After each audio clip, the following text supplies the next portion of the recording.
növbəti təlim müzakirəmiz həyata keçiriləcək. Təlim müzakirəmizdə Dövlət İdarəçiliyi Akademiyasının 3-cü kurs tələbəsi Əzizə Rüstəmzadə iştirak eləyir mülki hüquq pozuntularının növləri üzrə. Təlim boyu hər hansı sual olarsa, əl qaldırmaqla sualınızı verə bilərsiniz. Belə, məncə artıq başlaya bilərik. Buyurun. Mən də əvvəlcə hər birinizi salamlayıram. Bugünkü mövzumuz mülki hüquq pozuntularının növləridir. Ümumiyyətlə, sizə postdan da aydındır ki, biz deməli mülki hüquq pozuntuları, yəni deliklə bağlı 3 təlim həyata keçirməyi düşünürük. Və birinci təlimdə sizə mülki hüquq pozuntusundan bağlı ümumi anlayışlar verilib. Hal-hazırda biz bununla bağlı daha konkretləşdirmə həyata keçirib, mülki hüquq pozuntularının növlərindən bağlı məsələlərə toxunacağıq. Mən əvvəlcə təlimə bir sualla başlamaq istəyirəm ki, ümumiyyətlə mülki hüquq pozuntusu dedikdə nə başa düşürsünüz? Yəni, mülki hüquq pozuntusu ümumiyyətlə nə edir? Çünki burada əvvəlki təlimdə iştirak edən çox iştirakçılar var. Mən istəyirəm ki, onlar izah eləsinlər. Vacib deyil qanunun dilində izah eləyəsiniz. Öz başa düşdüyünüz kimi mülki hüquq pozuntusu dedikdə nə başa düşülür sizcə?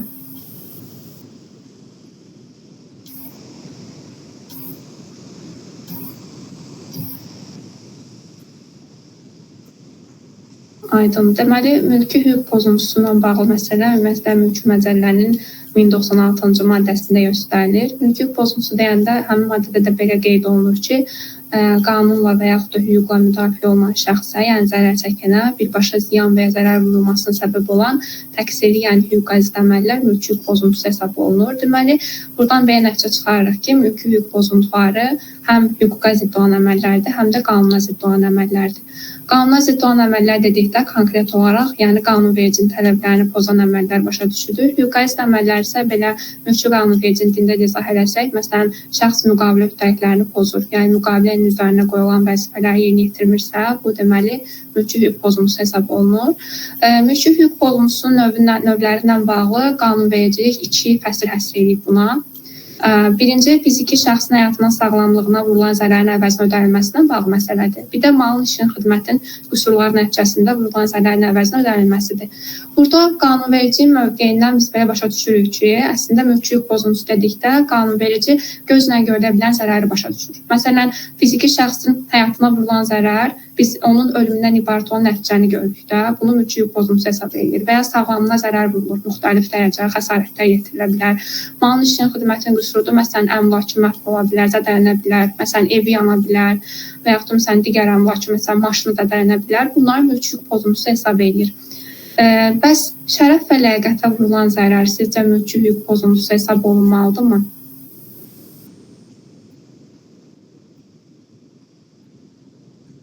Ümumiyyətlə, bunda vurğuluyum əvvəlcə. Bizim bu təlimimiz ənənəvi təlimlərdən bir qədər fərqlənəcək.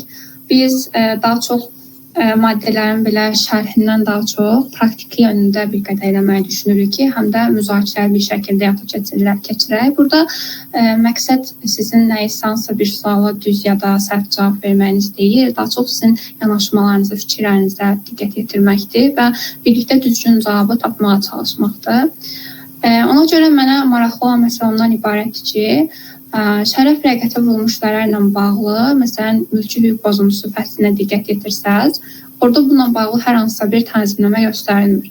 Bəs sizcə şərəf ləyaqətə vurulan zərəri biz delik hesab eləsək nə dərəcədə düzgün olar? Cavablarınızı həm belə əlinizi qaldırıb da deyə bilərsiniz, həm də chat hissəsində yaza bilərsiniz, yəni sizə necə rahatdırsa.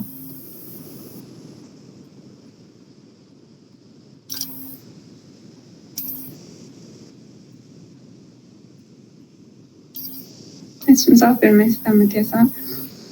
Belə cavab verib suala. Ümumiyyətlə, Mülki Məcəllənin 1097-ci maddəsinə nəzər yetirə bilərsiniz. Orada deyir ki, mülki hüquq pozuntusu dedikdə biz fiziki şəxsin şəxsiyyətinə, əmlakına vurulan zərər başa düşürük. Hüquqi şəxsində əmlakına və işgüzar nüfuzuna vurulan zərər başa düşürük. Deməli, şəxsin şəxsiyyətinə, yəni şərəf ləyaqətinə vurulan zərəri, eyni zamanda hüquqi şəxsində işgüzar nüfuzuna vurulan zərəri biz mülki hüquq pozuntusu hesab edirik. Amma qanunvericinin burada hüquq texnikası baxımından bir səhvi var ki, bunu delikt, yəni mülki hüquq pozuntusu hesab edir, amma bununla bağlı həmin fəsildə hər hansısa bir tənzimləmə həyata keçirmir. Yəni bununla bağlı ayrıca bir fəsil ya da maddə bunu həsr eləmir. Yaxşı, onda belə bir sual verin. Bizdə 23-cü mülki mədəllədə 23-cü maddə var. Şərəf, ləyaqət, işgüzar nüfuzun müdafiəsindən bağlı maddədir, həmin maddədə. Sizcə, məsələn, o delikt hesab olunmalıdırmı? Bəs delikt hesab olunursa, nəyə görə bu fəsildə onu ümumiyyətlə qeyd edəmirlər?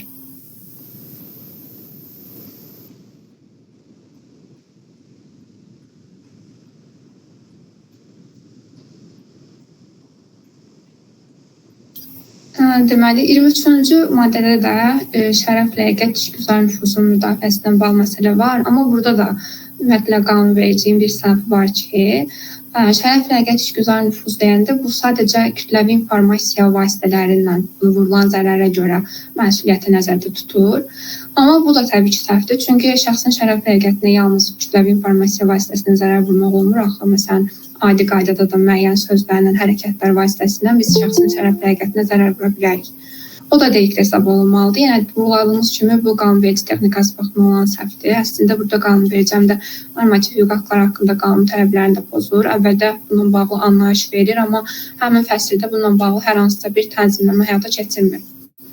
İndi biz istəyirik ki, kazuslar hissəsinə keçək. Daha çox kazusları oxuyaq. Daha sonra onunla bağlı deməli, mülki hüquq pozuntuları növləri ilə bağlı həm sual-cavab şəklində müzakirə formasında həyata keçirək təlimimizi. Deməli, birinci kazusumuz budur. Kim oxumaq istəyir kazusu? Əlinizi qaldıra bilərsiniz ya da chat hissəsinə yaza bilərsiniz.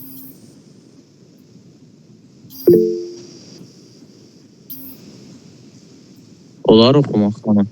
Bəli, olar, buyurun.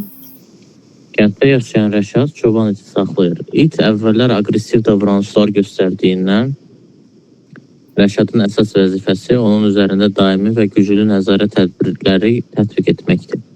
Qonşuluqda yaşayan sakinlər dəfələrlə Rəşada bağlama avadanlığının zəif olduğunu demiş. Lakin Rəşad bunu ciddi qəbul etməmişdi. Həmin gün kəndə gəlmiş fotoqraf Arif təbiət mənzərələrini çəkərək çəmənlikdən keçir. O, itə yaxınlaşmır, müdaxilə etmir və sahibin həyətindən kənarda qalır. Lakin it qəfil hürərək sıradan çıxmış bağlama qurğusunu qırır və Arifə tərəf qaçır. Arifin əlindəki 3000 manat dəyərində olan fotoaparat yerə düşərək sınır. Özü isə yüngül xəsarət alır. Burada hesab edirəm ki, Əziz xanım, yəni bir mənalı olaraq itin sahibi yəni belə deyək də məsuliyyət daşıyır və iddia həmin o Arif iddə deyəsən, o Arif tələb etmə hüququ yaranır. Yəni həm fotoaparatın zərəri, həm də ki yüngül xəsarətə görə. Çünki həm də orada səhlənkarlıq da var da, it sahibi yəni zəruri diqqət göstərməyib. Belə də qiymətləndirmək olar. Bağlama qurğusuna. Çox sağ olun, Adil bəy. Bəli, bu məsələni Adil bəy də düz vurğuladı. Belə qiymətləndirə bilərik ki, mülki məcəllərimizdə 1110-cu maddəsi var. Həmin maddədə də qeyd olunur. Qısa bir şəkildə kazusu belə bir cümlə ilə izah edeyim ki, Rəşadın nəzarətsiz qalan heyvanı digər şəxsin mülkiyyətinə zərər vurur. Buna görə onun məsuliyyəti yaranmalıdır, yoxsa yox? Məsələ bundan ibarətdir.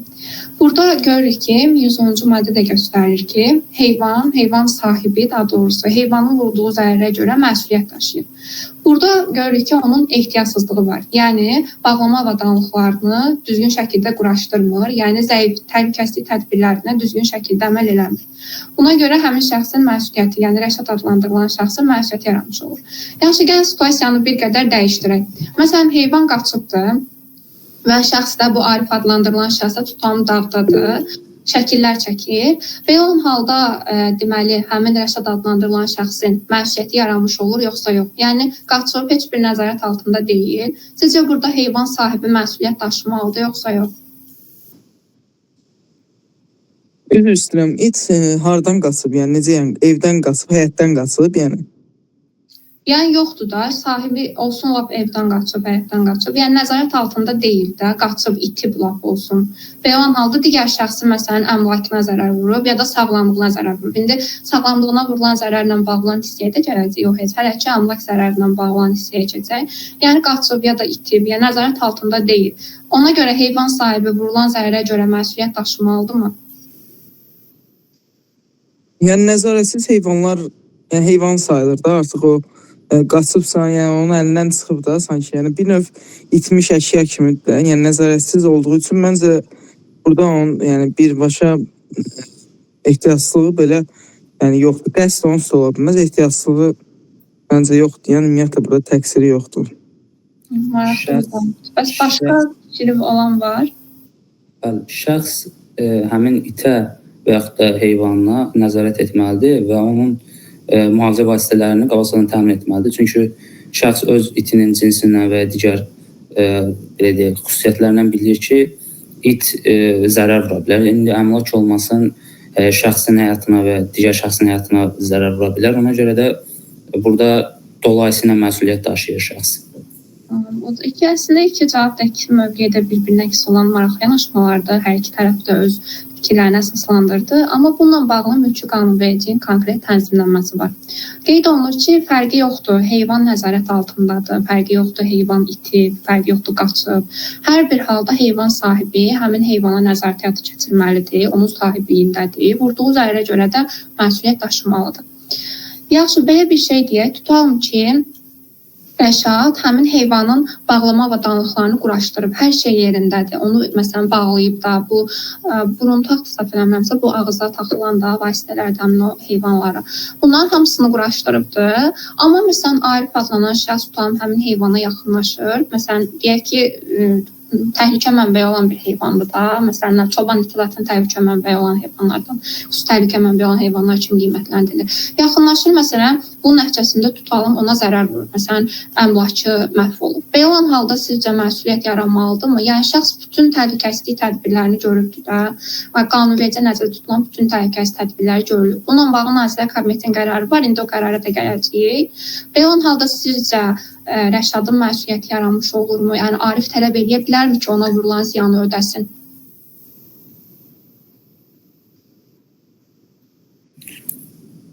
Burada mən Sizə də gələcək Həsən bəy, bir dəqiqə gözləyin. Buyurun Rahman.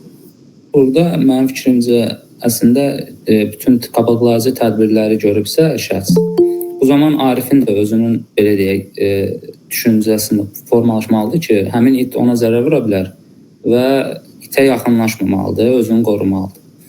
Amma burada yenə ikili fikir yarana bilər. Hansı ki, itin sahibi, məsəl üçün, Arifə qabaqcadan məlumat da verə bilər ki, düzdür, mən onu qabaqlayıcı tədbirlərlə, yəni belə deyək, burunluğunu burunluğunu taxmışam və digər zəncirini bağlamışam, amma sən yenə də ona yaxın durma, ola bilər də qırılar və gözlənilməz hadisə ola baş verər. O zaman mən heç bir şey cavab vermirəm. Amma yenə də düşünürəm ki, burada məsuliyyətə cəlb olunmaz, yəni burada delikt kimi sayılmaz. Çünki Arif də özü də dərk etməlidir ki, həmin it buna zərər vura bilər hər hansı bir situasiyada. Yəni Rahul bəy fikirləşir ki, ümumiyyətlə əgər şəxs təhlükəsizlik tədbirlərini eləyibsə, onda mülki hüquq pozuntusu hesab olunmamalıdır bu əməl və şəxsin də burada mülki məsuliyyəti yoxdur. İndi Həsən bəy necə düşünür bəs? Burada birinci şəkildə burada görürük ki, deyir sahibinin həyatından kənarda qalır.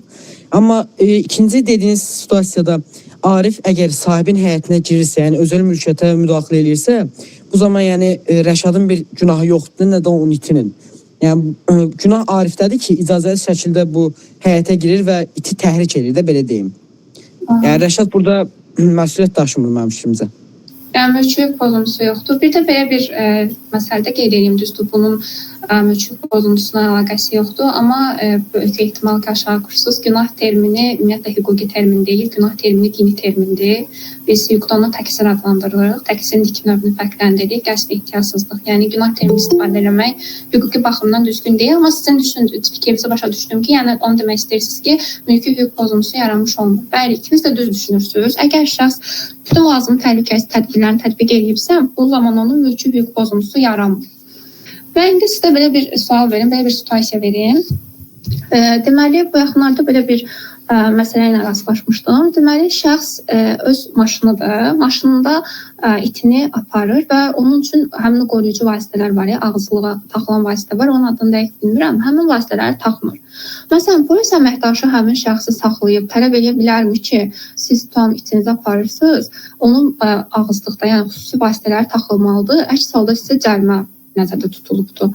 Çünki məsələn düşünə bilərik ki, bu it məsələn maşınıdır. Maşın onun şəxsin özünün xüsusi mülkiyyətidir, düzdür. Necə ki öz evi də onun xüsusi mülkiyyətidir. Öz evində bu heç bir avadanlıqdan istifadə eləmir də. Nəyə görə məsələn itinə ağızlıq taxsın?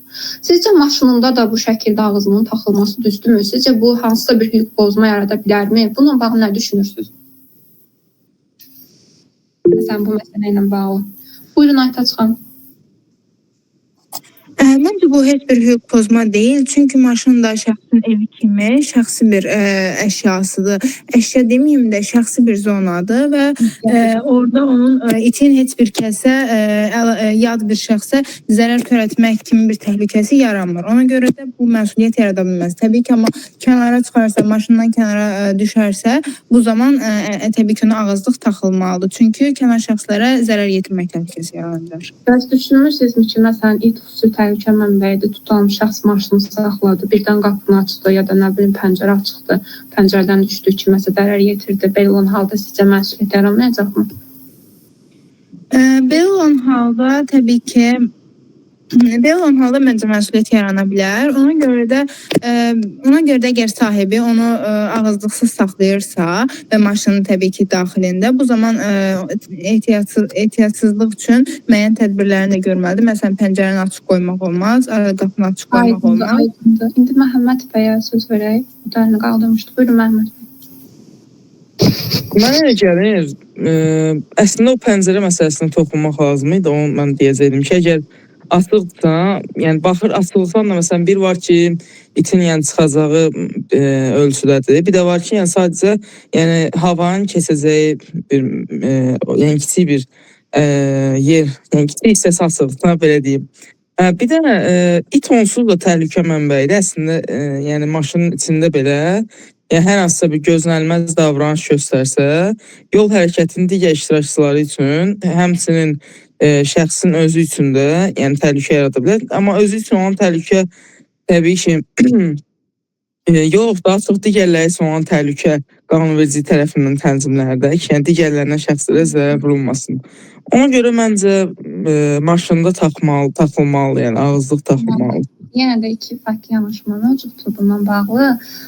Bir də belə bir məsələni də qeyd edeyim ki, bizim kadrlarımızın sayısı dərəcə çoxdur. Çalışaq ki, və iştirakçılarımızın sayı da çoxdur. Elə eləyək ki, hər bir şəxs, hər bir iştirakçıya söz verə bilək. Ona görə nitqlərinizi kifayət, yəni bir qədər qısa tutmanız daha yaxşı olar. Əsasən məğzi hissəsinə toxunun.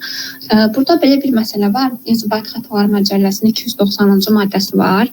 Orada qeyd olunur ki, it və yaxud da ki, digər heyvan növlərinin sahibi onun hökmən fərqi yoxdur hardadır da. Yəni indi o xüsusi mülkiyyət heç, evi heç. Məsələn, həyətdə nə bilim gəzdirirsə, harasa aparırsa, nəqliyyat vasitəsindən də bir yerdən başqa yerə aparırsa, onun qorunma vasitələri, yəni bu ağızlıqlar, digər qoruyucu vasitələrdir ki, bu hökmən olmalıdır. Bununla bağlı məsələndə Nazirlər Kabineti tənzimləyir.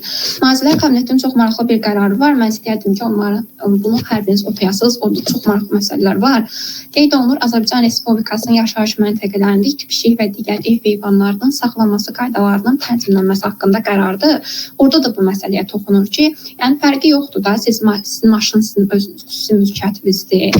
Yəni orada heç bir fərqi yoxdur. Siz yenə də həmin o avadanlıqları taxmalısınız. Bayaq görürsünüz, mən situasiyanı bir qədər dəyişdim. Orada artıq fikirlər də dəyişdi ki, yox, pəncərə açıq qalsa onda məsuliyyət yaranır ya yox. Yəni qanunverici belə dediyimdə bu qədər xırdaçılığa getmir də. Yəni hər bir xırda şey biz əgər qanuna əlavə eləsək, onda qanun olmaz, o külliyyat olar.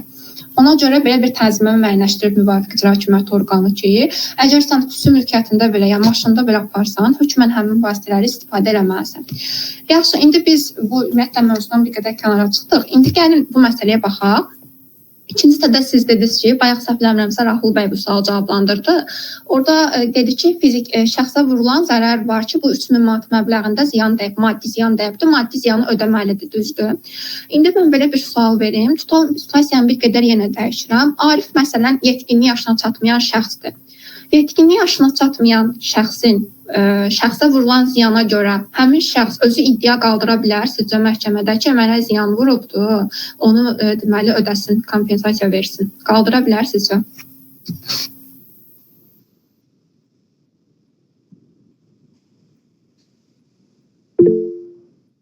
Buyurun Aytaç xanım. Məncə 14-18 yaş arasındadırsa, təbii ki, qanun nümayəndənin razılığı ilə qaldıra bilər. Amma 14 yaşdan aşağıdırsa, təbii ki, məncə qaldıra bilməz. Düzdür, bəli. Əgər şəxs yetkin yaşına çatmayan şəxsdirsə, o zaman hökmən onun qanun nümayəndəsi vasitəsilə iddia qaldırmalıdır. Qanun nümayəndəsi və ya nümayəndəsi. Qanun nümayəndəsi daha doğrusu. Qanun nümayəndəsi də birlikdə nə başa düşülür? Valideynlər, dövlətdə götürənlər, dövlətdə götürülənlər, qəyyumluq himayəçilik orqanıdır və s. Sonra burada deyir ki, özünə isə yüngül xəsarət yetirilir. Bunu bəs nə hesab edirik? Fiziki zərər hesab edirik. İndi burada bununla bağlı bir məsələ var. Şəxsə vurulan maddi, fiziki və mənəvi ziyanla bağlı məsələ var, amma bu kazusun üzərində çox durduq. İstəyirəm növbəti kazusa keçək, biraz da onun barəsində danışaq. Ondan sonra aydınlaşdıraraq ki, fiziki, mənəvi və maddi ziyan dedikdə biz ümumiyyətlə nə başa düşürük və qanunvericilikdə bunun hesablanması qaydası, tənzimlənməsi, həcmi necə müəyyənləşdirilir. İndi zəhmət olmasa kim bu kazusu oxuya bilər?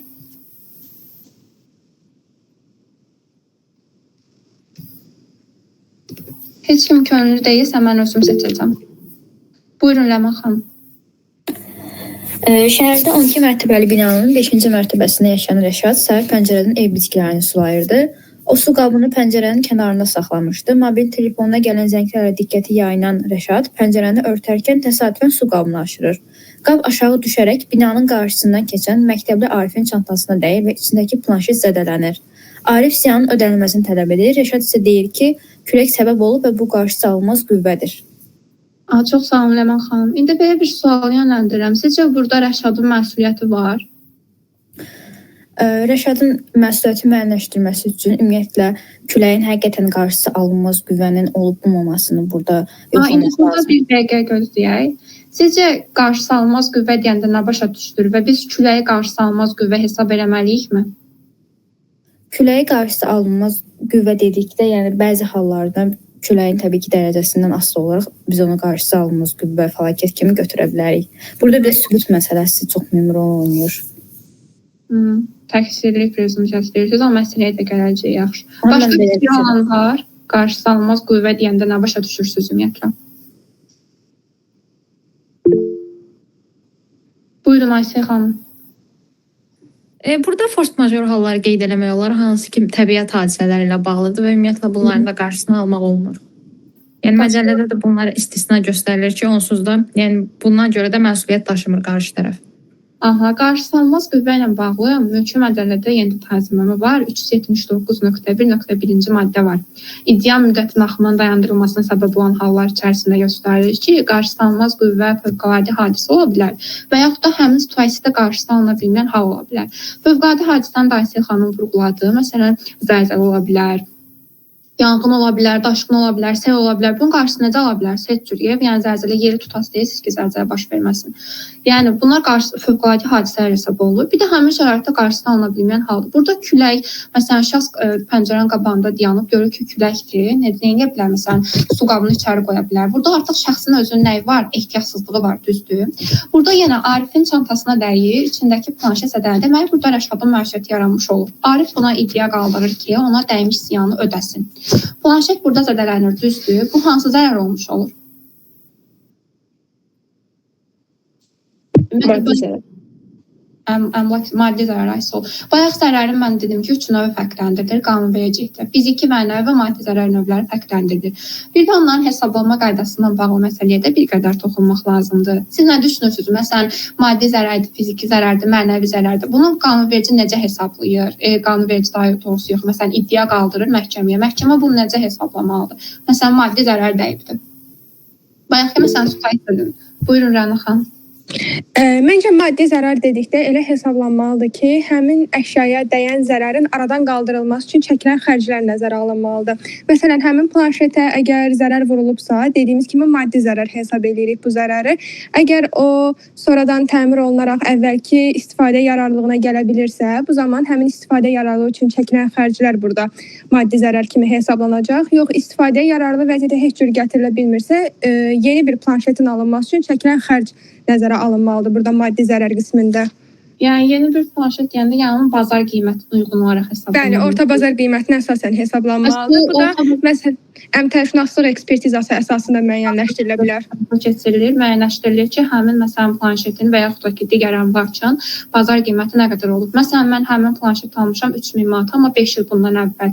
Yəni 5 il bundan sonraki qiymətlə tutam, onun həm də istifadə olunduğu nəzərə alsaq sizcə eyni ola bilər?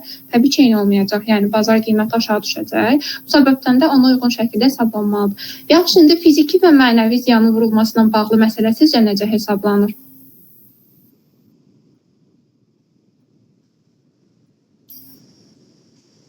Yaxşı, mənəvi ziyanı qoyaq bir tərəfə. Tutalım fiziki ziyanın vurulmasından. Buyurun Rahil bəy. Mənəvi ziyanın hesablanması əslində burada şəxsin belə deyək, psixi sarsıntısı və digər məsələlər burada öz rolunu oynayır. Məhkəmə psixi ekspertizasından təyin olunur və yaxud da digər ekspertizalar təyin olunur. Lakin praktikada, ümumiyyətlə təcrübədə mənəvi zərərin ödənilməsinə bağlı xüsusilə də bizdə ciddi problemlər var. Məhkəmələr qismən və yaxud da ümumiyyətlə iddianı təmin etmir. Daha çox bu kimi məsələlər mənəvi ziyanla bağlı, yalnız həm mülki, həm də cinayət hüququ baxımından. Yəni elə hesab edirsiniz ki, bununla bağlı bizim qanunvericiliyimizdə heç bir tənzimləmə yoxdur, düz başa düşdüm? Tənzimləmə yox deməyək, təmini məsələsi bir qədər, mexanizm məsələsi bir qədər boşluqlar var. Buna görə də problemli məsələdir mənəvi zərərin. Xanımın da fikri var, buyurun Ayxan. Mən fiziki zərərlə bağlı fikrimi bildirmək istəyərdim. Fiziki zərər deyəndə burada nə nəzərə alına bilər? Bu əslində həm mənəvi zərər, həm də fiziki zərər məhkəmə müəyyən edir, məhkəmə hesablayır bunu işin hallarından asılı olaraq. Fiziki zərər də necə hesablana bilər? Məsələn, şəxsin sağlamlığına az ağır zərər vurulub və şəxs xəstəxanaya yerləşdirilib. Bu zaman xəstəxana xərcləri ona Aydın xərcləri və yaxud da ki, şəxsin qidalanması üçün məsələn xərclər və yaxud da ki, dərman, müalicə preparatlarını çəkilən xərclər nəzərə tutula bilər. O hissəyə gələcək. İndi mən fiziki mənəvi ziyanla bağlı çox sağ olun Ayxan xanıma vurğulayacağam mən indi. Fiziki mənəvi ziyanla bağlı məsələni bir də aydınlaşdıraq. Bununla bağlı Cinayət Prosessual Məcəlləsində konkret tənzimləmə var ki, fiziki mənəvi ziyanın vurulmasına bağlı məsələ məhkəmənin ədalətli hesab elədiyi şəkildə hesablanır. Yəni qanunverici bununla bağlı Rahul bəy dedi ki, konkret tənzimləmə mövcud deyil, amma mənəvi zərərlə bağlı tənzimləmə var. Ali məhkəmənin bununla bağlı plenum qərarı var. Həmin plenum qərarında qeyd olunur ki, mənəvi zərərlə bağlı məsələlərdə həmin bu mülki hüquq pozuntularına bağlı fəsil var, ya mülki qanunvericilikdə onun normaları tətbiq olunur. Yəni problem yoxdur burada. Fiziki mənəvi ziyanla bağlı məsələni məhkəmənin mövqeyini ədalət hesab elədiyi şəkildə hesablanması qaydasında ona görə müəyyənləşdirir. Yəni qanunverici bunu ona görə məhkəmənin qanuna əsaslanan daxili inanma və hüquqi düşüncəsinə buraxır ki, burada subyektlər arasında fərq ola bilər. Məsələn, gəlin belə düşünək, tutan cərrahdır, düzdürmü? Cərrah bütün əməliyyatları bu adam əlinə eləyir də. Yəni bunun əsas gəlir qazanc mənbəyi nədir? Əlidir də, əlindən gördüyü əməliyyatlardır. Bir də var ki, yəni aparıcının, məsələn, bunun əlini tutan barmağını kəsirsən. Bu adam artıq gəlir qazanc əldə edə bilmir, düzdür. Bir də var ki, aparıcıdır. Aparıcı o adamı məşhur edən nədir? Onun səsidir. Yəni bu qazancı nə ilə əldə edir? Səsinlə, nitqinlə. Əgər bu adamın barmağını kəsirsənsə, bu onun qazancına gəlirinə o qədər də böyük bir təsir göstərə bilmir də, düzdür. Ya yaxud da ki, rəssamın misal göstərək. Rəssam öz portretlərini, öz şəkillərini nə ilə çəkir? Əlinlə. Bu adamın əlini kəsirsən, əlini nə bilim yandırırsan, barmağına ziyan vurursansa, təbii ki, bu adamın orta qazancına gəlirinə sən təsir göstərmiş olursan. Bu səbəbdən də məhkəmə bunu ədalətli hesab elədi. Yəni düşünür ki, təbii ki, cərraha vurulan, yəni zərərlə artıq mən aparıcının məsələn əlinə vurulan zərəri eyni şəkildə qiymətləndirsəm, burada biraz ədalət tərəzisində düzgünlük olmamış olur ona görə. Ona görə qanunverici bunu deməli məhkəmənin hüquq mövqeyinə buraxır bu məsələni. Bir də dedim ki, deməli fiziki maddi zərərin vurulmasına bağlı məsələ bunu Rəna xanım vurğuladı. O da təbii ki, əsaslandırılaraq hesablanır. Bayaq dediyimiz kimi məsələn əmtəşnaslıq ekspertizasının təyin olunmasına və s. Yəni bu situasiyada Bu məsələni bir də ümumiləşdirək keçək digər kazusumuza, çünki bunun üzərində çox qalırıq. Deməli, burada Rəşadın məsuliyyəti yaranmış olur. Nəyə görə? Burada qarşısalmaz qüvvə yoxdur. Çünki külək burada qarşısalmaz qüvvə deyil, həmin situasiyada bunun qarşısını ala bilərdi. Vurulan ziyanı da ödəməlidir. Burada maddi ziyan vurulub. Bayaq Ayın xanım da dedi ki, şəxsin sağlamlığına da ziyan vurula bilər. Yəni ona fiziki ziyan vurula bilər. Fiziki ziyan vurulanda da şəxsin deməli çəkdiyi əlavə xərclər ola bilər. Həmin əlavə xərcləri də məsələn vurğuladı ki, dava dərmanına çəkilən xərclər ola bilər. Sonra məsələn onun əlavə qidalamaya çəkdiyi xərclər ola bilər, protezləşdirməyə çəkdiyi xərclər ola bilər, müalicəyə çəkdiyi xərclər ola bilər. İndi sizə belə bir sual verim. Əlavə qidalamaya məsələn çəkilən xərclər deyəndə siz nə başa düşürsünüz? Qida onsuz da qidadır da, yəni əlavə qidalama kimi bir müddəanı ora daxil eləməkdə qanunvericiliyin məqsədi nədir?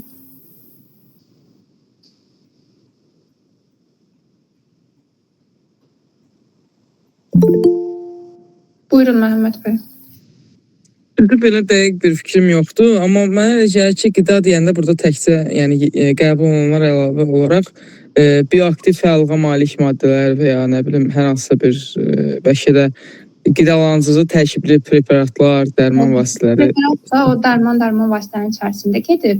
Məsələn, əlavə qidalanma dedikdə tutulan xəstəliyin sağalması üçün məsələn həkim ona deyir ki, hər gün məsələn meyvə yeməlisən, nə bilim müəyyən qidalarda tutulan sümük, məsələn bədəndə xəsarət etirilib, sümük qırılıbdır. Daha çox bizdə məsələn el arasında deyirlər ki, daha çox məsələn həkim məsləhət görə bilər ki, ət yeyilməlidir, nə bilim ət suyuna mişən yeməklər yeyilməlidir. Əlavə qidalanma dedikdə o başa düşülür. Amma belə bir məsələni istədiyim ki, qanunvericilikdə tənzimləmə yoxdur ki, məsələn həmin xəstənin deməli Azərbaycanda müalicəsi yoxdur. Məsələn, həmin şəxsin tutan müalicəsi ancaq məsələn İrandadır. Bəs bunun gediş-gəlişi ilə bağlı məsələ necə tənzimlənməlidir? Bunu qanunverici göstərmir, amma bunda nəzərə almaq lazımdır ki, şəxsin gediş-gəlişə çəkdiyi, yəni yola çəkdiyi xərcdə onun əlavə xərcinə daxil olur.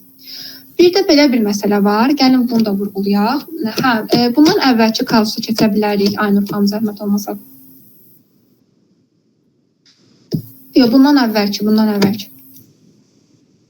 Burada baxın, fotoaparat düzdür, qırıldı. Bu yadınızdadır da, bayaqki kazusdur, bayaq bunun üzərində işlədik. Yəni, indi belə bir situasiya düşünək. Bu şəxs Arif.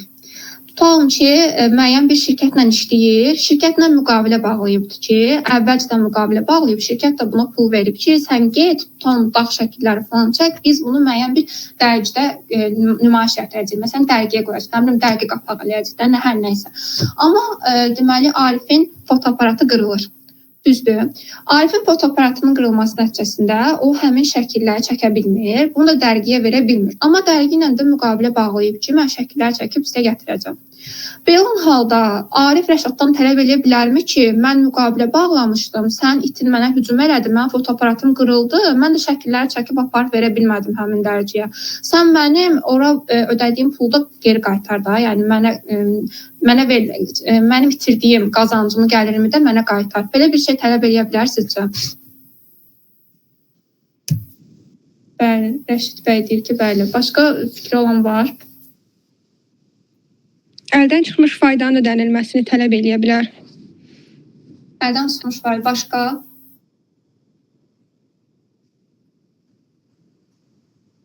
Aydındır. Məhəmməd bəy, nəsə demək istəyirsiniz, yoxsa bu əvvəldən əlinizi qaldırmışdınız? Aha. Deməli, burada yenə də məsələ belə tənzimləmə var ki, bir zərərçəkənin malik olduğu qazanc gəliri var. Bir də malik ola biləcəyi və itirdiyi qazanc gəliri anlayışı var. Malik olduğu qazanc gəliri bizə təbii ki, aydındır. Bu, orta aylıq əmək haqqından müvafiq olaraq hesablanır. İndi biz o məsələyə də gələcəyik ki, ümumiyyətlə, orta aylıq əmək haqqı nəyə deyilir, onu necə hesablayırlar, nəyə görə, məsələn, orta aylıq əmək haqqı tutalmış şəxs 12 ay boyunca eyni əmək haqqı alırsa, onda orta aylıq əmək haqqını hesablanmanın nə mənası var falan. Belə bu məsələlərə gələcəyik. Bir də malik ola biləcəyi itirdiyi qazanc gəlir, elə bu situasiyalarla bağlı olan qazanc gəlir başa düşülür. Yəni şəxs məsələn əmək müqaviləsi ya da mülki hüquqi müqavilə bağlamışdı daha doğrusu. Məsələn ona amma xəsarət yetirilir, məsələn əmlak ziyanı vurulur və yaxud da ki sağlamlıqda xəsarət yetirilir. Bunun nəticəsində ona tapşırılan işi görə bilmir və qazanc gəlir itirir. Bu zaman onun itirdiyi qazancı gəlirin ödənilməsinə tələb edə bilər. Belə bir halda var. Bunu bayaq vurğulamaq yadımdan çıxmışdı. İndi keçək 3-cü kazusa zəhmət olmasa. Bəli, bu. Kim oxumaq istəyir bunu?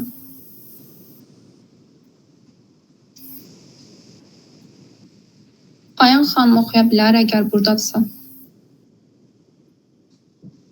Bəli. Özəl klinikada müalicə alan Arifə ilkin müayinə zamanı apendisit diaqnozu qoyulur və vəziyyətinin kəskin qiymətləndirilməsi səbəbindən təcili əməliyyata alınır. Əməliyyatdan sonra məlum olur ki, əslində ağrıların səbəbi apendisit deyil, böyrək daşıymış. Bundan əlavə əməliyyat zamanı cərrahın müdaxiləsi nəticəsində bağırsağın bir hissəsində zədələnmə baş verir və xəstə uzun müddət əlavə müalicə almağa məcbur olur. Xəstə hesab edir ki, yanlış diaqnoz və əməliyyatın özünün əsassız olması, həm də əməliyyat zamanı yaranmış fəsadlar klinikanın təqsiri ilə baş verir və buna görə də həm maddi, həm də mənəvi ziyanın ödənilməsini tələb edir. İndi belə bir sual yönləndirək ümumiyyətlə iştirakçıların hamısına. Məsələn, burada nə düşünürsünüz? Xəstəxananın sizcə məsuliyyəti varmı? Birdən burada məsələn, əgər məsuliyyət varsa, cavabdeh qismində biz kimi götürməliyik? Yəni burada kimdir cavabdeh? Kim ödəməlidir deyək vurulan ziyanı? Əvvəlcə müəyyənləşdirək ki, xəstəxananın məsuliyyəti var. Belə bir cavab gəlir ki, cərrah artıq cavabdehdir. Ola bilər. Başqa fikir olan varmı?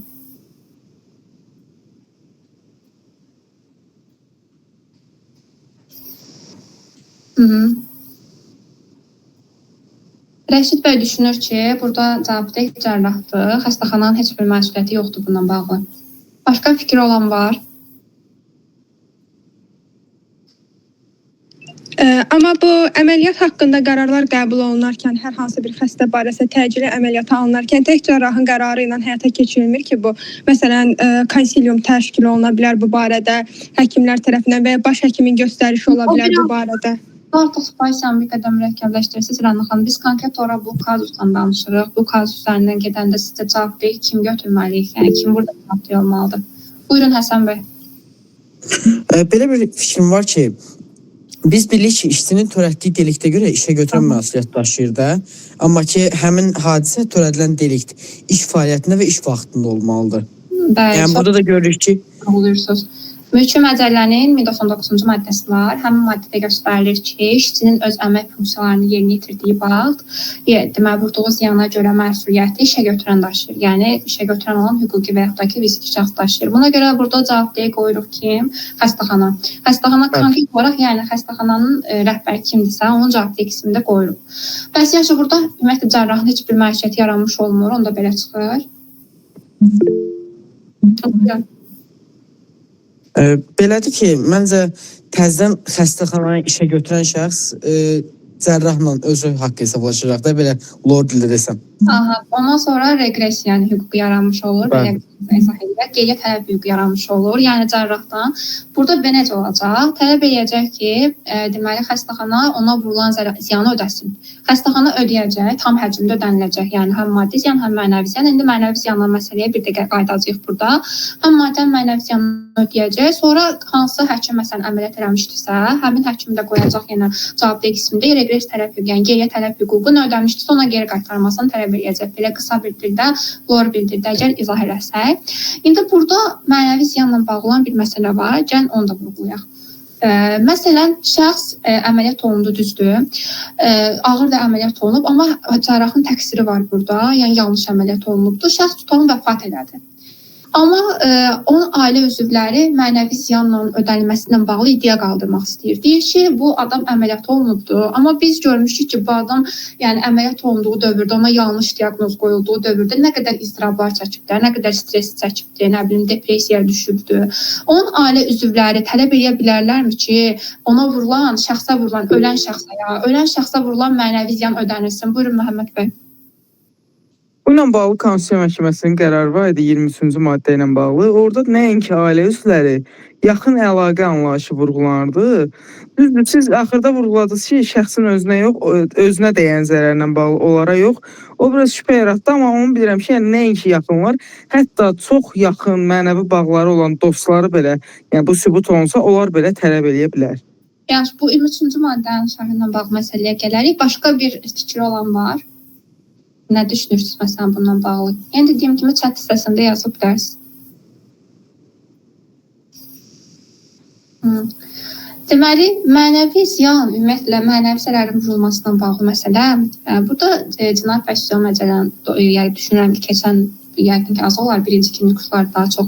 137-ci maddə var, orada xüsusi ittiham qaydasında həyata keçirilən cinayət təqibi var. Xüsusi ittiham qaydasında həyata keçirilən cinayət təqibi şəxsin şikayət əsasında həyata keçirilir. Bu da 147-148-ci maddə var cinayət məcəlləsində, təhqir böhtanla bağlı məsələdir. Yəni qanunverici deyir ki, şəxs təhqirə böhtana məruz qalıbsa, bunu şəxsin özü müəyyənləşdirir də. Yəni o hesab edir ki, hə bu hərəkət onun üçün ona böhtanı, nə bilim, bu hərəkətlə onu təhqir ediblər. Ancaq özü məsələn şikayət verə bilər. Mənəvi burada da yenə də onun məsələn istirablar çəkməsi, mənəvi ziyanla bağlı olan məsələ şəxsin özünün şikayət əsasında həll olunan məsələdir. Yəni fərqi yoxdur. Məhəmməd bəyin dediyi kimi məsələn olsun lap birinci növbə qohumlar olsun, yəni öz uşaqları olsun, valideyn olsun, ər-arvad olsun, lap yenə yaxın əlaqədə olduğu şəxslər olsun, dostları olsun məsələn, bu tənzimlənmir. Amma onun unutduğu bir məqam var ki, 23-cü maddədə göstərilən məsələ kütləvi informasiya vasitələri bağlı olan məsələdir Məhəmməd bəy. Yəni məsələn mediada əgər bu həyata keçirilirsə, onda hətta media ilə bağlı olan məsələlərdə Cinayət Prosessual Məcəllədə belə bir qayda da var ki, hətta ərazi ixtisaslaşmış prokurorluq da var, o da tələb edə bilər bununla bağlı məsələni. Ərazi ixtisaslaşmış prokurorluq yəqin ki bilirsiniz də nədir? Ərazi prokurorlar dedikdə rayon şəhər prokurorluqları nəzərdə tutulur. İxtisaslaşmış prokurorluqsa bizdə yalnız hərbi prokurorluqdur. Əvvəl nəqliyyat prokurorluğu və s. var idi. Hal-hazırda onlar yoxdur. Yalnız hərbi prokurorluqla bağlı olan məsələdir. Sonra burada bir də belə bir məsələ də var. Vurulmuş ziyanın ödənilməsi hüququ olan şəxs var. Bir də vurulmuş ziyanın ödənilməsini tələb eləmək hüququ olan şəxslər var. Burada da yenə Məhəmməd bəyin dediyi məsələyə gəlib çıxırıq. Bununla bağlı gələn məsələni də aydınlaşdıraq konkret bu situasiyada. Vurulmuş ziyanın ödənilməsi hüququ olan şəxs burada həmin o yanlış əməliyyat olunan şəxsdir. Yəni kimə zərər vurulubsa ona da vurulan zərər ödənilir. Bir də var, hansı halda ödənilməyə bilər? Məsələn, şəxs ölə bilər, onda onun hüquqi varislərinə ödənilə bilər. Bir də vurulmuş ziyanın ödənilməsini tələb eləmək hüququ olan şəxs var. Bunun dairəsi vurulmuş ziyan ödənilməsi hüququ olan şəxslərə nisbətən bir qədər genişdir.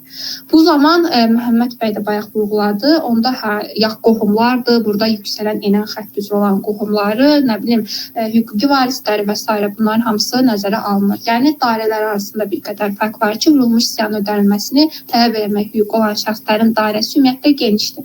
İndi zəhmət olmasa bundan sonraki deməli kazusa keçək. Geriyə tələb hüququ yox, əvvələ gedək. Geriyə tələb hüququ.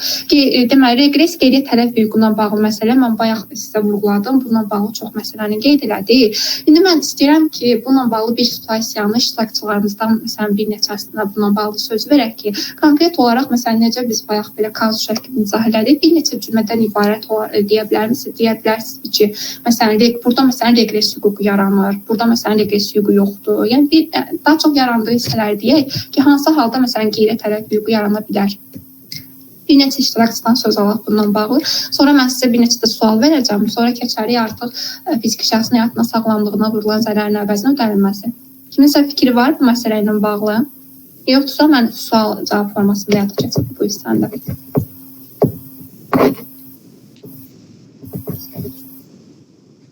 Aydındır. Gəlin onda belə eləyək də. Məsələn, dövlət qulluqçusudur. Dövlət qulluqçusu tutan qanunsuz bir inzibati akt qəbul edib. Bunun nəticəsində şəxsin məsələn tutan deyək ki, bələdiyyə üstündən getmək, yəni dövlət qulluqçularına gedək. Qanunsuz akt qəbul edib, şəxsin həyatına, sağlamlığına və yaxud elə olsun əmlakına ziyan dəyibdir. Belə olan halda biz yenə bayaqca situasiya kimi də, yəni düşünə bilərsiniz, analogiya kimi düşünə bilərsiniz. Zabitə qismində kimi qoymalıyıq sizcə?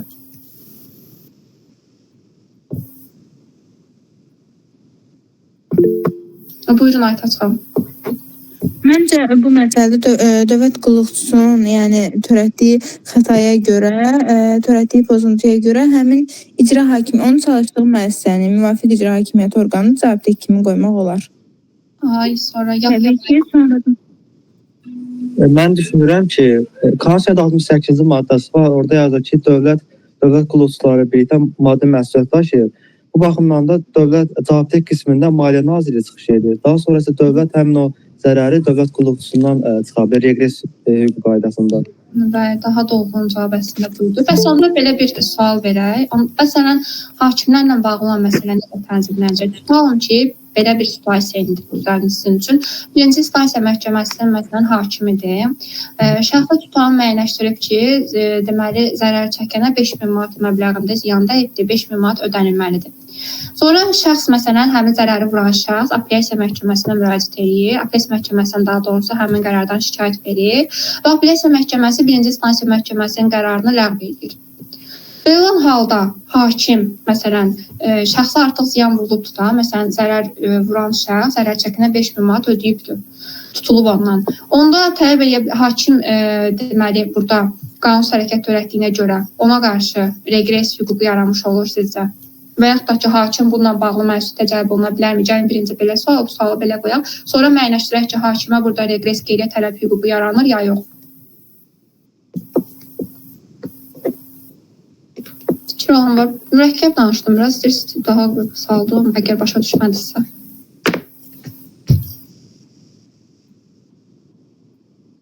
Chat hissəsində də yaza bilərsiniz və yaxud da əlinizdə qaldıra bilərsiniz. Əgər fikir olan varsa. Ümumiyyətlə, uşaqlar, yadınızda saxlayın ki, hakimlərin müstəqilliyi ilə bağlı məsələ var.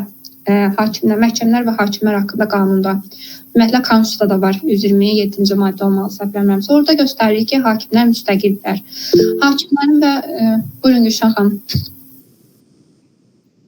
Deməli, burada biz dedik ki, məsələn, cərimə artıq tətbiq olunub. Bunu geriyə tətbiq etməsi. Mülki hüquqda mənim yəni belə öyrəndiyim hissə vardı ki, əgər məsələn ödənilmək üçün vaxt təyin olunub. Əgər həmin vaxt ərzində yeni məsələn başqa bir qanun tətbiq olunacaqsa, onda geriyə tətbiq oluna bilər. Ona görə əgər artıq bizim bu cərimə ödənilibsə, onda geriyə tətbiq olunmayacaq. Siz hansısa bir sənə qarışdırırsınız, düzü tam başa düşmədim nə deməksiniz. Amma burada belə bir məsələ var ki, hakimlər ümumiyyətlə bilir ki, müstəqildirlər də. Yəni qərar qəbul edəndə ümumiyyətlə bu hakimlərin müstəqilliyi ədalət mühakiməsinin həyata keçirilməsinin əsas hüquqi təminatı qismində çıxış edir. Elə biz hakim hər qəbul elədiyi qərara görə biz onu məsuliyyətə cəlb eləsək, onda bəs hakimin müstəqilliyi prinsipi ilə ədalət mühakiməsinin həyata keçirilməsindən bağlı məsələlərdir. Biz bunların hamısını axı pozmuş oluruq. Belə olan halda hakimin hansı halda məsuliyyət yarana bilər? Hakim məsələn Cinayət Məcəlləsindən də bunu bilirik də, tutan rüşvət alıbdır və bu şəkildə qanunsuz qərar qəbul edibdir və yaxud da vəzifə səlahiyyətlərini aşırıb, vəzifə səlahiyyətindən sui-istifadə edib, nə bilim, səhlənkarlıq edib də ola bilər ki, müəyyən məsələlərə baxmayıb, gözündən qaçıbdır. Belə olan halda, əgər sübut eləsə, məhkəmənin qanuni qüvvəymiş qərarıyla sübut olunsa ki, hökmünlə daha doğrusu sübut olunsa ki, hakim burada məsuliyyət daşıyır, məsuliyyəti var, ondan sonra ona qarşı reqressiyanı geriyə tələb hüququ irəli sürmək olar. Amma belə olan halda, yəni hakimin qanunsuz qərar qəbul eləməsi yəni qərar qəbul edir, sonra qərar ləğv olunur. Bunun nəticəsində vurulan zərərə görə tam məsuliyyət, tam həcmdə dövlət, həmin vurulan zərəri dövlət ödəyir.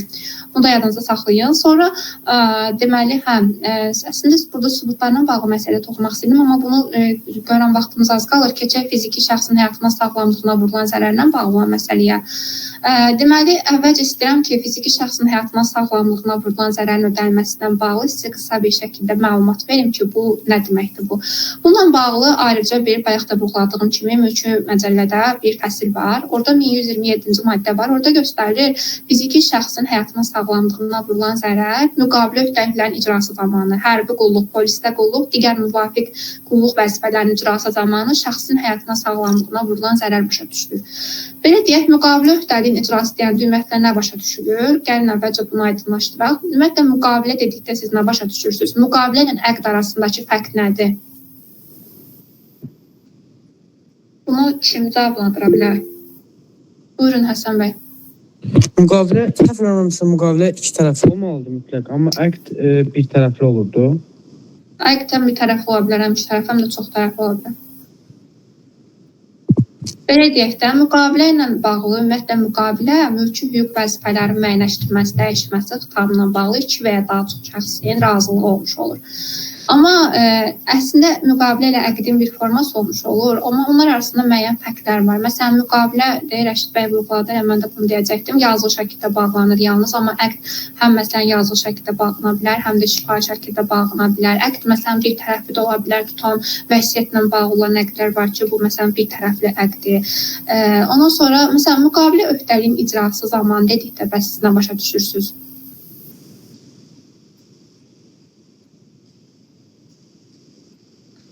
Deməli, müqavilə ümumiyyətlə öhdəlik deyəndə bir şəxsin digər şəxsin xeyrinə müəyyən hərəkətləri yerinə yetirməsidir. Müqavilə öhdəliyinin icrası odur ki, icrası zamanı odur ki, müqavilənin bağlandığı vaxtdan müqavilə qüvvədən düşən vaxta qədər mövcud olan tərəflərin üzərinə düşən hüquq vəzifələrini yerinə yetirməsidir. Buna bağlı deməli sonra məsələn vurğulayır ki, məsələn polisdə qulluq ola bilər, hərbi qulluq vəzifələri ola bilər, bir də digər müvafiq vəzifələr ola bilər.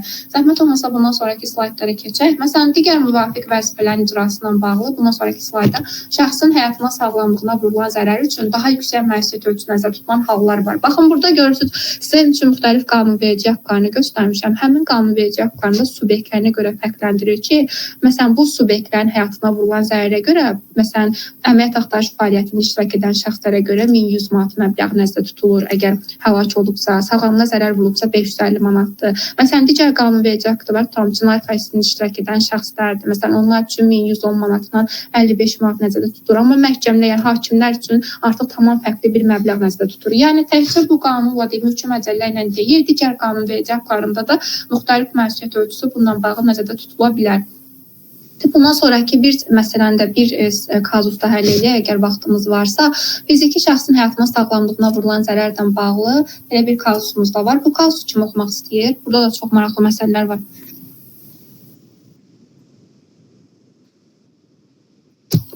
Yəni heç danışmayanlardan bir nəfər seçək olsun. Məsələn, burada Elmira xanım var. Əgər mümkündürsə kazus oxuya bilər. Bəli. Deməli, Sumqayıt Electronics mağazasından hamam otağına quraşdırmaq üçün Thermosafe markalı kombi alır. Mağazanın əməkdaşı kombinin quraşdırılması üçün onların əməkdaşlıq etdiyi Quick Services MMC-yə müraciət etməyi məsləhət görür. Ayxan həmin şirkət əlaqə saxlayır və növbəti gün Quick Services əməkdaşları Arif və Namiq mənzilə gələrək kombini quraşdırırlar. Həmin günün axşamı Ayxanın qardaşı duş qəbul edərkən halı qəfil pisləşir və dərhal xəstəxanaya yerləşdirilir. Müayinə nəticəsində onun dəm qazından zəhərləndiyi məlum olur. Onun müalicəsinə 2000 manata yaxın xərc çəkilir. Şəxs 3 ay işləyə bilmir.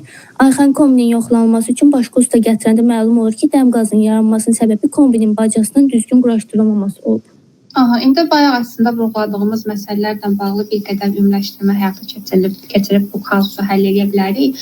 İndi birinci müəyyənləşdirək ki, burada kim məsuliyyət daşıyır? Məsələn, cavabdeh ismində ilk olaraq kim götürməliyik? Quick Services MMC-nin əməkdaşları quraşdırırdı. Ona görə yəqin ki, əsasən həmin servis daha çox məsuliyyət daşıyır. Asıl həmin servis məsuliyyət daşıyır. Bununla bağlı bayaq bir məsələ vurğuladım. Bir nəfər də demişdi, səhvləmirəmsə.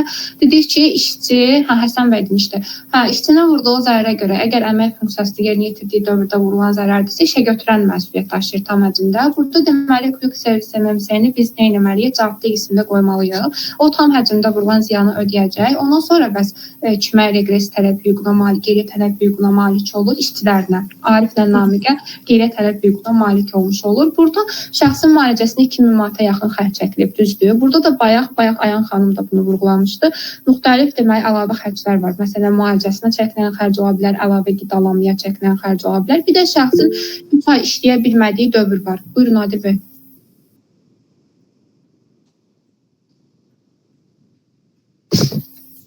Adil bəy, buyurun.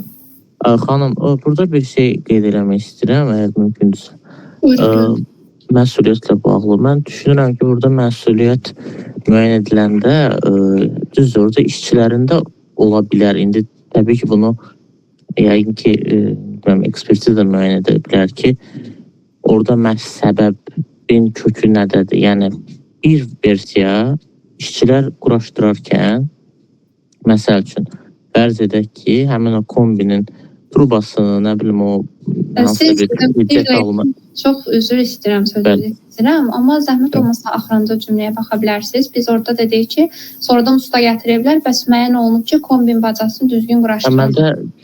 Məndə ekranı problem var texniki, ona görə Aydındır. Problem yox. Mən axırıncı cümləni sizə bir də oxuyuram. Ayxan yoxlanması üçün başqa usta gətirir. Onda məlum olur ki, bəs dəm qazının yaranma səbəbi əslində kombin bacasının onda işçilərindir. Yəni burada belə deyək də, fərz edək ki, bu cümlə olmamış kimi baxaq, onda case qərizləşir. Onu demək istəyirəm. Çünki orada çətinləşəcək, bilmək olmayacaq ki, usta mı? Çünki usta az ehtimal deyəcək ki, mən orada hansısa deyək ki, bir qaykanı axıra qədər sıxmamışam. Usta həmin o MMC-nin boyunu ata bilər. Deyər ki, onun içindədir problem. Yəni texniki belə deyək də danlılarında.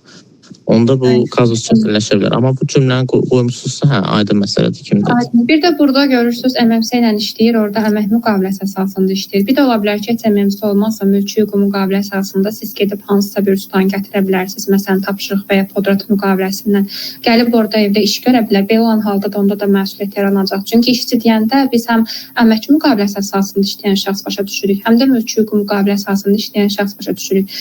Yəqin ki, tapşırıq podrat müqaviləsini bilirsiniz. Məsələn, podrat müqaviləsində əslində müxtəlif formalar var. Məsələn, saç kəsir ustadır. Məsələn, onunla bağladığınız müqavilədə podrat müqaviləsi hesab olunacaq. Bunda əlavə sizin Adil bəyin dediyi hissəyə əlavə olaraq əlavə elədim.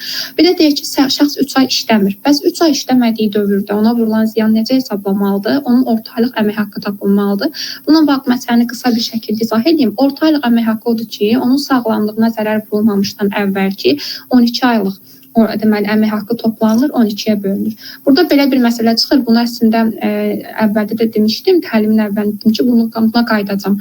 Deməli, məsələn, belə hesab edək ki, şəxsin əmək haqqı 2000 manatdır. 2000 manat əmək haqqı alır, düzdür? 2000 manatı sizcə, məsələn, 12 ay, hər ay toplayıb, onu da 12-yə bölsək də, axırda 2000 manat çıxacaq da. Sizcə qanunvericinin bura belə bir müddəa əlavə eləməyində səbəb nədir? Ki, 12 ay əvvəl, 12 aydan başlayırsan, əmək haqqlarını hesablayırsan, sonra 12-yə bölürsən. Yəni, onsuz da axırda eyni nəticə çıxacaqsa, bu adam hər ay eyni maaş alırsa, belə bir müddəanın əlavə olunmasında səbəb nədir sizcə?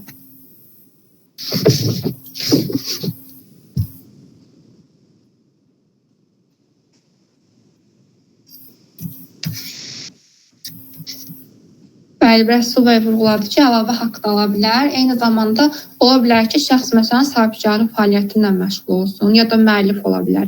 Sahibkarlıq fəaliyyətindən əldə etdiyi qazanc gəlir ola bilər, qonorar ola bilər və yaxud da ki, ola bilər ki, bundan əlavə şəxs məsələn iş vaxtından artıq işləsin, ona görə də əmək məcəlləsindən falan bunların hamısı tənzimlənir. Ona görə məsələn ona əlavə haqq verilə bilər. Bir də məsələn belə bir situasiya gəlir nəzərə alaq. Tutalım ki, bunun nəticəsində Ayxanda indi şəxsin qardaşı ölür, düzdür?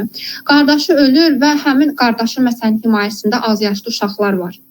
İndi həmin az yaşlı uşaqlara, indi onun məsələn valideynləri ola bilər, əmək qabiliyyətini itirmiş valideynlər ola bilər, himayəsində olan başqa şəxslər ola bilər, onun məsələn arvadı ola bilər, yəni yoldaşı ola bilər. Ona ailə başçısını itirməyə görə deməli müavinət verilir. Belə bir sual verim sizə. Ümumiyyətlə ailə başçısı deyəndə nə başa düşülür? Bunu necə başa düşürsünüz? Yəni ailə başçısı nədir? Bununla bağlı hansısa bir tənzimləmə və s. bilirsinizmi? Bu deməli birinci. Aytaç xanım, buyurun. Ailə başçısı dedikdə ailəyə əsas gəlir gətirən şəxs başa düşülür. Məsələn, övladın vəfat etməsinə görə ata belə, ata-ana belə, yəni ailə başçısını itirməyə görə pensiya almaq hüququna malikdir və yaxud da ki, müavinət almaq hüququna malikdir. Əslində praktikada daha çox bu şəkildə tətbiq olunur, amma təəssüf ki, bununla bağlı hansısa bir tənzimləmə, məsələn, Konstitusiya Məhkəməsinin ya da Ali Məhkəmənin plenum qərarı yoxdur. Amma daha çox bu şəkildə tətbiq olunur. Amma məsələn, bizdə tutan başa düşə bilər ki, biraz adət normalarına falan da getsək, daha çox məsələn ata, məsələn kişiyə falan bunu ailə başçısı qismində qiymətləndirirlər. Amma məsələn praktikada mənim məhkəmə təcrübədəmdə daha çox rast gəldiyim hal odur ki, ailəyə kim daha çox qazanc gətirirsə, onu elə ailə başçısı qismində qiymətləndirirlər. Amma buna da bir qədər maddi nöqtədən baxmaq, yəni mən elə düşünürəm ki, çox da düzgün deyil. Məsələn, bununla bağlı tənzimləmə həyata keçirilsə də yaxşı olar. Sonra bu maddədə belə bir məsələ də var. Deyir ki, şəxsə vurulan zərər hesablanarkən onun məbləği 6 manatdan az olmamaqla hesablanır. Sizcə məsələn burada 6 manat müəyyənləşdirilməyinin səbəbi nədir? Ya da sizcə düzgündür ki, məsələn orada gününə 6 manat müəyyənləşdirilsin? Bununla bağlı nə fikriniz var? Əlinizi qaldırmısınız Adil bəy, yoxsa bu əvvəldən qaldırdığınızı dəqiq görmürəm deyə. Nəsə bir fikri olan var. Chat hissəsində də yaza bilərsiniz, belə əlinizi də qaldıra bilərsiniz. Onda bu sualı belə cavablandıraq. Ümumiyyətlə, burada 6 manat müəyyənləşdirilməsində səbəb bir qədər sosial faktorlar burada rol oynayır. Ümumiyyətlə, bununla bağlı da qanunverici tənzimlənmə həyata keçirilməlidir. Yəni, 6 manat şəxsin gündəlik tələbatını nəzərə alır ki, tutalım, məsələn, bu qədər qidalanmaya, nə bilim, suya falan bu qədər xərcləyə bilər. Amma bu gündür iqtisadi, yəni bugünkü iqtisadi faktorlara bir qədər uyğun gəlməyən bir məbləğdir əslində. Yəni, burada da dəyişiklik həyata keçirilməlidir.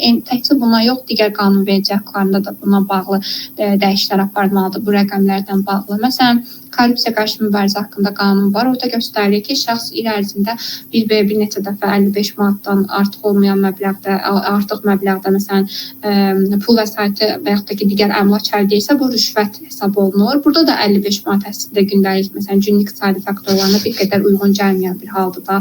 Məsələn, gedib hardansa gül alsaz, nə bilim, konfet falan alsaz, bu elə qiymət 55 manatdan 100% ki, çox olacaq. Onda belə çıxır ki, onu da götürsə, bu adam rüşvət almış hesab olunurmu?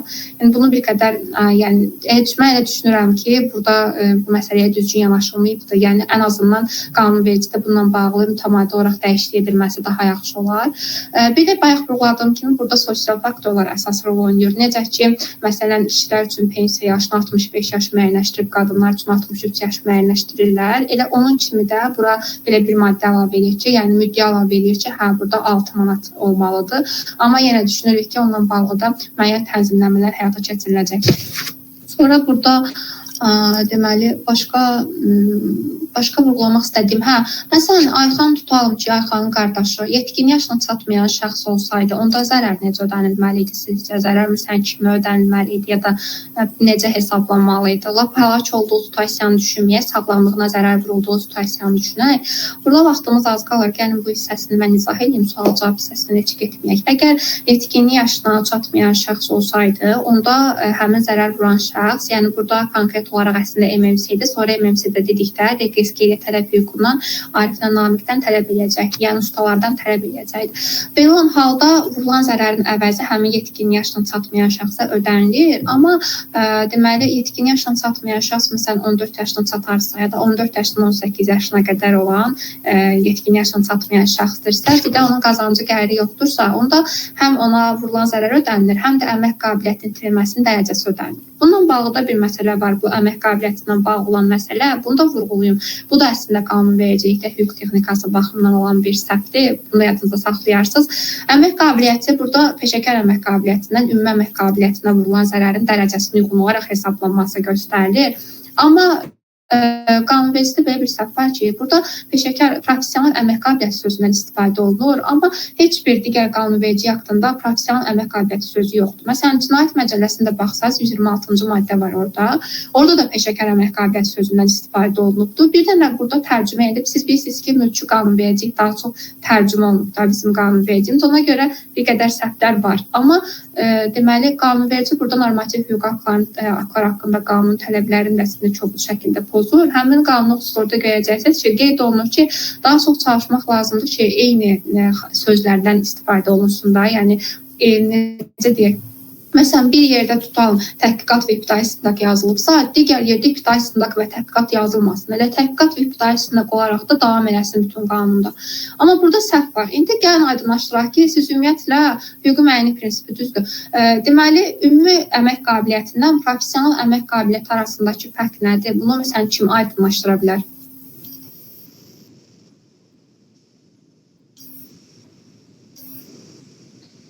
Belə qiymətləndirək. Ümumi əmək qabiliyyəti dedikdə şəxsin hər hansı bir ixtisas tələb eləməyən əmək qabiliyyəti. Yəni gündəlik tələbatın yerinə yetirməsidir. Məsələn, nə bilim, qidalanmasıdır, gəzməsidir. Amma deməli professional əmək qabiliyyəti dedikdə isə şəxsin həmin deməli əmək funksiyasını yerinə yetirə bilməsi üçün ona müəyyən deməli məsələn icazə verilməlidir və yaxud da ki, həmin əmək qabiliyyətinin yerinə yetirməsindən bağlı tam müəyyən təhsil müəssisəsini bitirməsindən bağlı sənəd verilir ona. Məsələn, diplom var, məsələn, ali təhsil müəssisəsini bitirib, necə ki, siz indi hüquqşünassınız, həmin hüquq tələbələrsiniz də, məsələn, universitet qutarandan sonra sizə diplom veriləcək. Bu deməkdir ki, artıq siz bu bilirsiz necə sürücülük vəsiqəsi verilir, sizə icazə verilir ki, maşın sürə bilərsiniz. Hüquqşünaslıqda da eyni şəkildə hüquq tələbələri bitirir, onlara deməli diplom verilir. Bu deməkdir ki, siz artıq hüquqşünaslıq fəaliyyətindən məşğul ola bilərsiniz. Yəni eyni qayda professional əmək qabiliyyəti o deməkdir. Yəni şəxs illərdir bu işdə işləyir, özünü nə bilim professional hesab edir və s. Bu yəni özünün hesab eləməsindən biz onu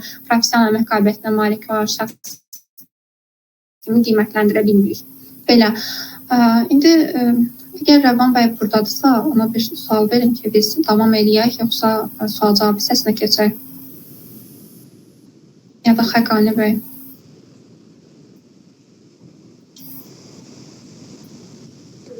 Bəli, buyurun. Texniki problemi oldu, səsi yaxşı eşidə bilmədim. Deyəsən, adım çəkildi. Bəli, bir saatdan artıq çoxdur ki, biz təlimi davam edirik. Mən sual vermək istəyirdim ki, davam edeyim, yoxsa... Yəni, əgər davam etməyə mövzu, hissə və s. varsa, əlbəttə edilə bilər. Yoldaşların sualları da varsa, ona bilər. Yoxdursa, sonlandıra bilərik.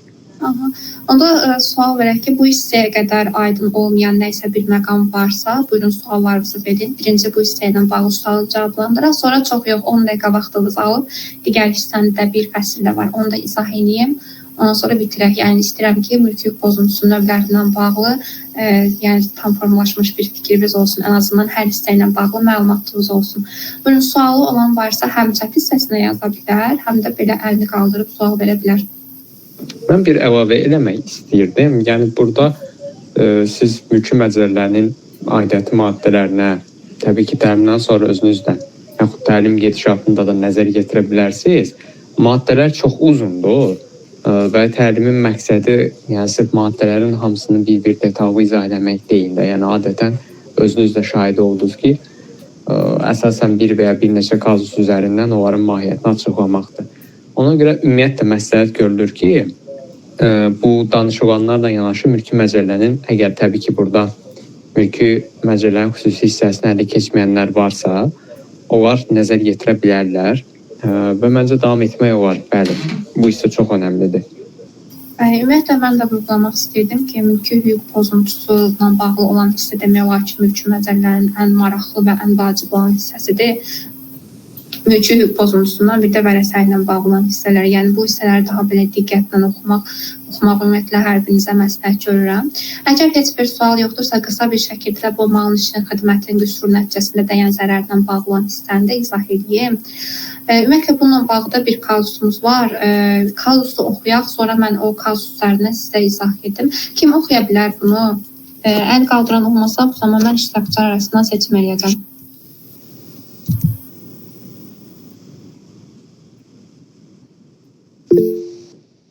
Buyurun Məhəmməd bəy. Kamran yeni alınmış bir elektrik su qızdırıcısını evində quraşdırır. Qızdırıcı tanınmış bir mağazadan alınmış və məhsulun üzərində istehsalçı kimi HTX adlı şirkətin adı göstərilmişdir. Məhsulun təlimat kitabçasında qızdırıcının 3 pilləli təhlükəsizlik sistemi olduğu, həddindən artıq qızmanın mümkün olmadığı və cihazın normal istifadə zamanı sıradan çıxmayacağı qeyd olunmuşdur. Qızdırıcı quraşdırıldıqdan 2 ay sonra gecə saatlarında cihaz birdən-birə həddindən artıq qızaraq qısa qapanma yaradır. Nəticədə Kamranın evinin mətbəx hissəsinə yanğın baş verir. Kamran yüngül yanğın xəsarətləri alır. Mətbəxdəki bir çox məişət avadanlığı yararsız hala düşür. Zərərçəkmiş şəxsin, daha doğrusu zərərçəkmiş əmlakın hamısı şəxsi və məişət məqsədləri üçün istifadə edilən əşyalar idi. Yanğın söndürüldükdən sonra aparılan ekspertiza göstərir ki, qızdırıcının daxili naqillərində istehsal qüsuru mövcud olmuşdu. Cihazda göstərilen 3 pilləli təhlükəsizlik mexanizmlərindən birinin ümumiyyətlə quraşdırılmadığı müəyyən edilir. Mağaza məhsulu istehlakçıya satarkən təhlükəsizlik mexanizmləri real vəziyyət haqqında yanlış məlumat vermişdi.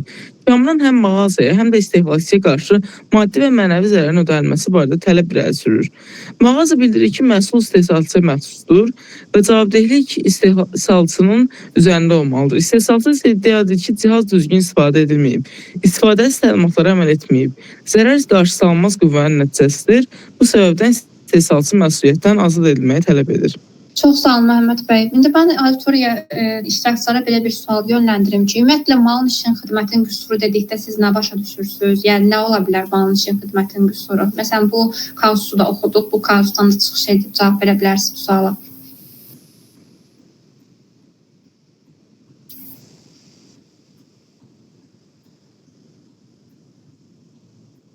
Aha, mən cavablandırım bunu. Buyurun Məhəmməd bəy. Mənə elə gəlir ki, bu malın normal istifadə zamanı olmamalı. Yəni normal istifadə zamanı yaranmayacaq qüsurlardır. Yəni normal istifadə olunsa bu təyinatı üzrə istifadə olunanda bu qüsurlar yaranmayacaqdır. Amma defekt olduğuna görə yaranır. Bəli, əslində düzgün vurğulayır. Yəni o deməkdir ki, keyfiyyətsiz məhsul istehsal olunubdur. Keyfiyyətsiz məhsul da vurğulandığı kimi, yəni Məhəmməd bəy də dediyi kimi, ondan gözlənilən yararlılığa cavab və yararlılıq tələblərinə cavab vermir. Amma mülki məcəllədə bununla bağlı belə bir qayda var. İndi onu sizə sadə bir nümunə ilə izah edəcəm ki, düzdür, yararlılıq tələblərinə cavab vermir, amma məsələn məhsul istehsal olunubdur. Həmin məhsuldan sonra daha yaxşı keyfiyyətli bir dənə məhsul istehsal olunubsa, bu o demək deyil, ondan əvvəl istehsal olunan məhsul keyfiyyətsiz məhsuldur. Məsələn, mənim bir qələmim var, düzdür. Bu qələmin əsas təyinatı nədən ibarətdir? Yazsa, nə bilim, mən qeyd götürə bilim, nə isə işarə qoya bilim, düzdür. Məndən gözlənilən etibarlıq tələbinə bu, daha doğrusu qələmdən gözlənilən etibarlıq tələbinə neynədir? Cavab verdi. Deməli, bu, yəni etibarlıq tələbinə cavab versə, keyfiyyətli məhsuldur. Amma sonra mən məsələn, nə bilim, şirkəti bir qədər böyüdürəm, tutalım bu qələmə, bir dəqiqə Adil bəy sizə söz verəcəm. Məsələn, qələmə arxasına pozan əlavə edirəm, nə bilim, qələmi xüsusi bir qaba qoyuram, qablaşdırmaya qoyuram. Düzdür, onu daha yaxşı bir məhsul istehsal elədim. Amma bu o demək deyil ki, mən bundan əvvəl istehsal etdiyim məhsul keyfiyyətsiz məhsuldur. Sadəcə mən yeni məhsula biraz təşkil elədim, ona əlavə dəyər verdim. Amma hər iki məhsul da keyfiyyətli məhsuldur. Çünki nəyə görə? Ondan gözlənilən etibarlıq tələbinə cavab verir. Buyurun Adil bəy.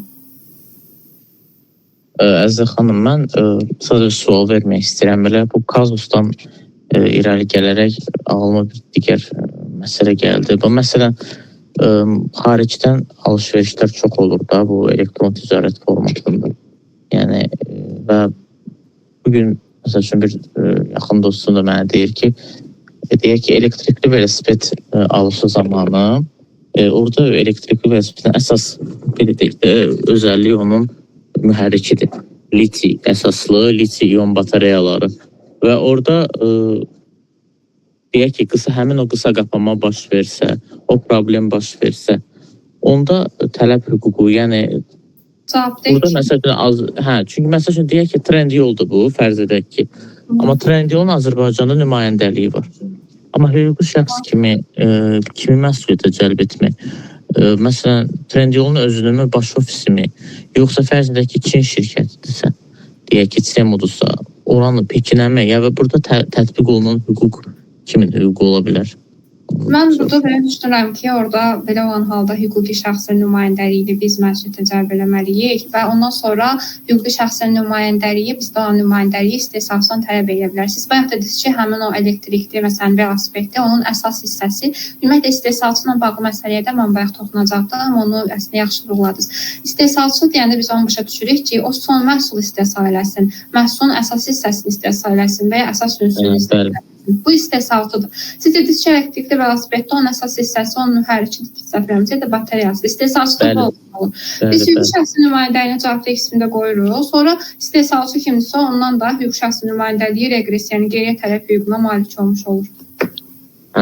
Əsas hissə. Onda belə deyək də, onda belə başa düşürəm ki, ekspertizanın nəticəsi fərz edək ki, həmin o aparatın hansı hissəsində qüsur tapdığını deyirsə, o qüsura cavab, yəni qüsuru istehsal edən, hətta o detalı istehsal edən şirkət də məsuliyyətə cəlb edilməlidir. Çünki burada deyək ki, siz qeyd etdiniz ki, bir neçə dənə şirkət ola bilər, onlardan biri, yəni hamısı yox. Aydın. Bir də orada belə bir hal var. Əgər deməli istehsalçı sübut eləsə ki, burada məsələn qüsur onun məsələn istehsal etdiyi mala görə vurulmayıbdı da. Bu qüsuru tutalım ki, şəxs da indi siz dediyiniz halda şəxs velosipedi məsələn düzgün istifadə eləməyib də, elektrikli isə böyük ehtimal batareyada, yəni zaryadkaya falan qoyulur ki, enerji yığsın. Ola bilər məsələn düzgün qoymayıbdı, vaxtından artıq qoyubdu. Yəni düzgün bir şəkildə istifadə eləməməsi səbəbindən, istehlakçının düzgün bir şəkildə istifadə eləməməsi səbəbindən yarandığını sübut eləsə, onda məsuliyyət yaranmır.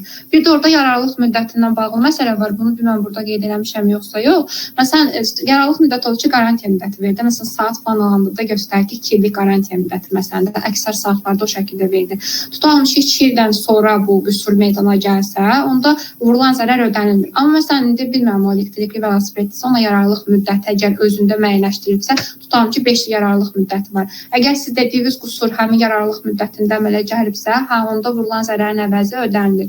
Amma yararlılıq müddəti bitəndən sonra əmələ gəlirsə, onda ödənilmir. Bir də var ki, yararlılıq müddəti müəyyənləşdirilməzsə, onda da ümumi iddia müddəti. Baxın, burada göstərmişəm. Ümumi iddia müddətindən bağlı məsələ tətbiq olunur. Yəni 10 illik müddət müəyyənləşdirilir. Əgər 10 il müddət ərzində əmələ gəlibsə, onda vurulan zərərin əvəzi ödənilməlidir.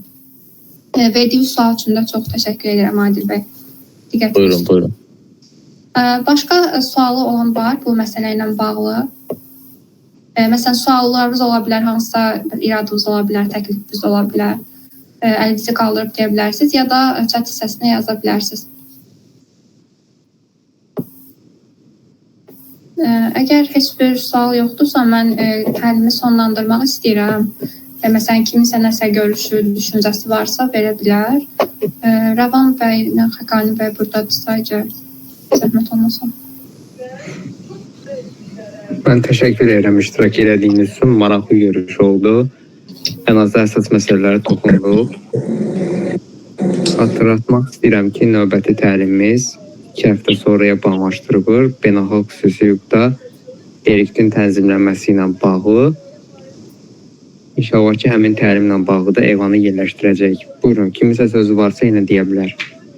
Mən də təşəkkür edirəm hər birinizə iştirakınız üçün, diqqətiniz üçün, həm verdiyiniz suallar üçün, həm də göstərdiyiniz aktivlik üçün minnətdaram. Sizdən növbəti təlimlərdə də belə aktiv şəkildə iştirak eləməyinizi gözləyirik. Çox sağ olun hər biriniz vaxtınızı ayırdığınız üçün.